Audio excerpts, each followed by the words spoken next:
The pigs were screaming like it was the end of days, and the barn lights were flickering like a tawdry haunted house when I saw the thick yellow cords coming out of my outlet into a shining RV parked on my land, without so much as a palm shake. That moment hit me like a gut sucker. Someone was filching my electricity, and the faint odor of burnt wiring wasn't from my pigs. It started like these HOA nightmares often do, with the beeping beep, beep, beep of something obscenely overpriced interrupting my peace. I was kneed in slob throwing feed to the hogs, their grunts mingling with the whine of power lines overhead. Then I heard a vehicle backing up, sounding like it came with its own valet coming around the barn. I saw it, a 50-foot RV chroma-trimmed, with tacky flamingo decals and a solar panel that shrieked, "I'm Ikachik." Standing beside it, hands on hips like she owned my dirt, was Linda Pierce, the HOA's self-appointed dictator, whose reign ended at my fence. She'd harassed me before, once for a non-existent rooster, another for unkempt grass after a storm fried my mower. But this was theft wearing audacity.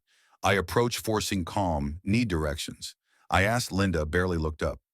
"Ho board approved me to park here temporarily," she said, waving a paper about emergency accommodations. I pointed out she was on my property. She shrugged, setting up a canopy and folding chairs like it was her yard. Shocked, I let it go, figuring she'd be gone by morning that night. The real trouble started checking the hogs. I saw the barn lights flickering, one heat lamp out. The pigs, normally docile after eating, were agitated, overturning buckets. I'd rewired this barn last fall with a stabilizer. Nothing should have blown outside. Checking the breaker, I saw it, a heavy yellow cord half hidden under a tarp, winding from my outlet across my driveway and under Linda's RV. My blood boiled. She wasn't just trespassing, she was stealing power vital to my livestock. I knocked on her RV door. Linda answered, wine glass in hand, smiling like we were buddies. "What's with the cord?" I demanded. "Oh, my generator is too noisy," she trilled. "HOA rules. I figured your outlet was neighborly." I told her it powered my barn, not her vacation home. Her smile didn't falter just a few days.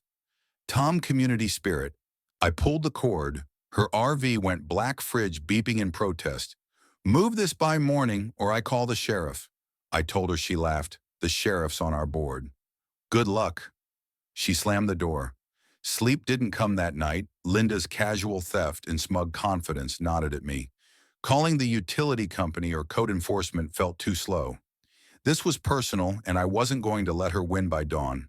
I checked the barn. She hadn't replugged, but a new cord now ran from her RV to my unplugged shed freezer. She was a parasite, hopping outlets instead of confronting her. I smiled, waved, and flipped the switch, rerouting excess power to the barn's industrial fans, normally low, to cool the pigs.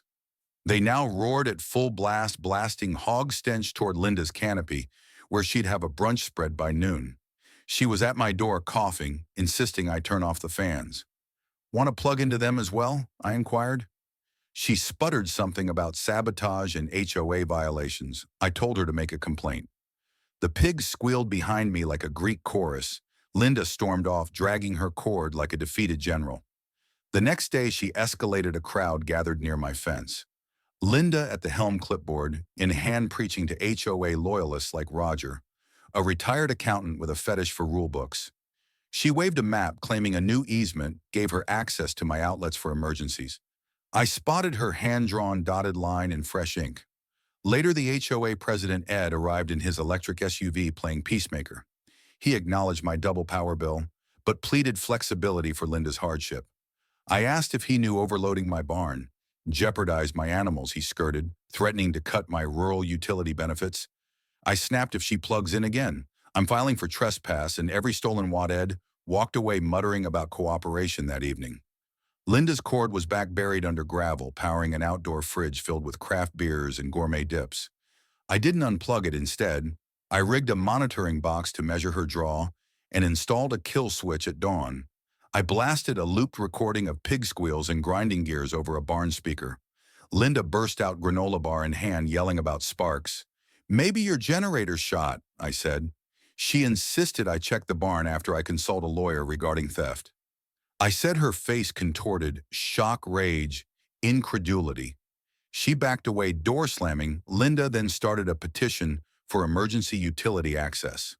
Strong-arming signatures, neighbors asked me what was going on. I showed my power logs and cords. Some quietly supportive, her next step was a forged permit saying I approved of her hookup. I was lied to falsify my signature as a rural electric co-op board member. I knew she'd been to our meeting prohibiting such hookups. I called in a county inspector who found nothing amiss on my part, but marked her RV for illegal sourcing. Linda doubled down, bringing a complaint against me for environmental sabotage and emotional distress. Demanding damages for her ruined brunch, I countered with a small claims lawsuit for stolen power trespassing and livestock endangerment backed up by logs, photos, and video. Linda posted to social media depicting herself a victim of my power monopoly. My niece Ellie posted a viral video exposing Linda's cords and forgery, titled HOA Queen Steals Hog Power. It went viral online, giving birth to memes and pig-themed t-shirts. Residents rallied, organizing a Free the Outlet cookout near my barn. Waving signs like "Unplug Linda" news crews filmed me by the pigs. Respect matters more than rules, I said. The HOA disavowed Linda's actions, admitting my land was beyond their reach. Still, she plugged in, so I activated surge limiters, cutting her power mid-brew. Her coffee maker died. She blamed her RV's wiring at her wine and cheese party. I cranked the fans, sending stench and chaos. Guests fled plates. Airborne neighbors whispered, questioning her presence. Linda hired a shady inspector who I sent packing for lacking credentials. Her screams called me a community threat. The pigs squealed back in court. Linda's lawyer spun her as a desperate camper being harassed by a vengeful farmer. He presented her forged permit. I presented co-op records, a notary's signature verification, and Ellie's video. The judge, unimpressed, asked Linda for proof of permission. She stammered about community norms. My certified map proved my land's independence. The judge decided in my favor. Linda owed power damages and costs. She sat in shock as her attorney retreated from the local newspaper, published the tale, "Farmer Thwarts HOA Power Play." I was an unlikely hero, advising others about utility rights for jars of jam and handshakes. Weeks later, a tow truck took Linda's RV away. She left quietly, her nephew following with bags.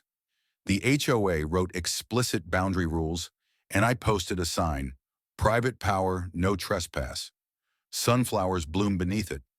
The co-op named me Steward of the Year. I taped the certificate beside a picture of Ellie cradling a pig.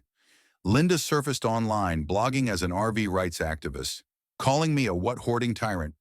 I dismissed her. At dusk, I walked the fence barn. Light, steady pigs, silent. Ellie's framed protest photo hung above the breaker. A reminder, one cord, one stand could bring a reckoning. Linda thought she could take my power. She forgot who wired the